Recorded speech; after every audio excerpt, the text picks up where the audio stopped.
Assalamualaikum warahmatullahi wabarakatuh. Hai semuanya, perkenalkan nama saya Yusa Pramesti Wigusmaya, jurusan akuntansi di Universitas Muhammadiyah Tangerang. Nah, di sini aku akan sedikit membahas tentang materi teori akuntansi, yaitu tentang agensi teori. Jadi, ada beberapa menurut para ahli. Yang pertama, menurut Jensen dan Meckling pada tahun 1976 menyatakan bahwa hubungan keagenan timbul karena adanya kontrak antara prinsipal dan agen dengan mendelegasikan beberapa wewenang pengambilan keputusan kepada agen. Nah, manajemen merupakan pihak yang dikontrak oleh pemegang saham untuk bekerja demi kepentingan pemegang saham. Pihak manajemen diberikan sebagian kekuasaan untuk membuat keputusan bagi kepentingan terbaik pemegang saham, sehingga manajemen wajib mempertanggungjawabkan semua upayanya kepada pemegang saham. Unit analisis dalam teori keagenan adalah kontrak yang melandasi hubungan antara prinsipal dan agen. Maka fokus dari teori keagenan adalah pada penentuan kontrak yang paling efisiensi yang mendasari hubungan antara prinsipal dan agen. Untuk memotivasi agen, maka prinsipal merancang suatu kontrak agar dapat mengakomodasi kepentingan pihak-pihak yang terlibat dalam kontrak keagenan menurut Iksan pada tahun 2017. Kontrak yang efisien adalah kontrak yang memenuhi dua faktor, yaitu sebagai berikut. Yang pertama, agen dan prinsipal memiliki informasi yang simetris. Artinya, baik agen maupun majikan memiliki kualitas dan informasi tersembunyi yang dapat digunakan untuk keuntungan dirinya sendiri.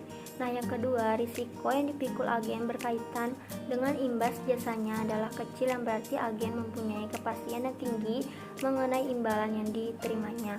Pada kenyataannya, informasi simetris itu tidak pernah terjadi karena manajer berada di dalam perusahaan, sehingga manajer mempunyai banyak informasi mengenai perusahaan, sedangkan prinsipal sangat jarang atau bahkan tidak pernah datang ke perusahaan, sehingga informasi yang diperoleh sangat sedikit. Hal ini menyebabkan kontrak efisien tidak pernah terlaksana, sehingga hubungan agen dan prinsipal selalu oleh simetri informasi. Masalah keagenan muncul ketika prinsipal kesulitan untuk memastikan bahwa agen bertindak untuk memaksimalkan kesejahteraan prinsipal. Manajemen bersikap tidak membedakan terhadap risiko, sedangkan pemilik menghindari risiko. Tetapi manajemen dan bukan pemilik penanggung risiko dengan bayaran tertentu. Menurut teori keagenan, salah satu cara yang diharapkan dapat menyelaraskan tujuan prinsipal dan agen adalah melalui mekanisme pelaporan. Informasi merupakan salah satu cara untuk mengurangi ketidakpastian, sehingga memberi angkutan peran yang penting dalam membagi risiko antara manajer dan pemilik. Nah, menurut Eisenhardt 1989 menyatakan bahwa teori keagenan menggunakan 3 asumsi sifat manusia, yaitu yang pertama, manusia pada umumnya mementingkan dirinya sendiri. Yang kedua, manusia memiliki daya pikir terbatas mengenai persepsi masa mendatang. Dan yang ketiga, manusia selalu menghindari risiko. Nah, agen mempunyai lebih banyak informasi mengenai kapasitas diri, lingkungan kerja, dan perusahaan secara keseluruhan. Sedangkan prinsipal tidak mempunyai informasi yang cukup tentang kinerja agen. Ketika tidak semua keadaan diketahui oleh semua pihak dan sebagai akibatnya, ketika konsekuensi-konsekuensi tertentu tidak dipertimbangkan oleh pihak-pihak tersebut, hal ini mengakibatkan adanya ketidakseimbangan informasi yang dimiliki oleh prinsipal dan agen. Ketidakseimbangan informasi ini disebut asimetri informasi menurut Iksan pada tahun 2017. Salah satu variabel yang memiliki keterkaitan dengan teori keagenan adalah variabel kecurangan laporan keuangan dan elemen fraud diamond. Dengan adanya ketidakseimbangan informasi yang disebabkan karena konflik kepentingan antara agen dan prinsipal dapat mendorong para agen atau pihak perusahaan untuk melakukan suatu kegiatan yang menyembunyikan sejumlah informasi yang seharusnya diketahui oleh para prinsipal. Hal tersebut akan memberikan dampak terhadap kondisi agen ketika menyajikan angka-angka dalam laporan keuangan.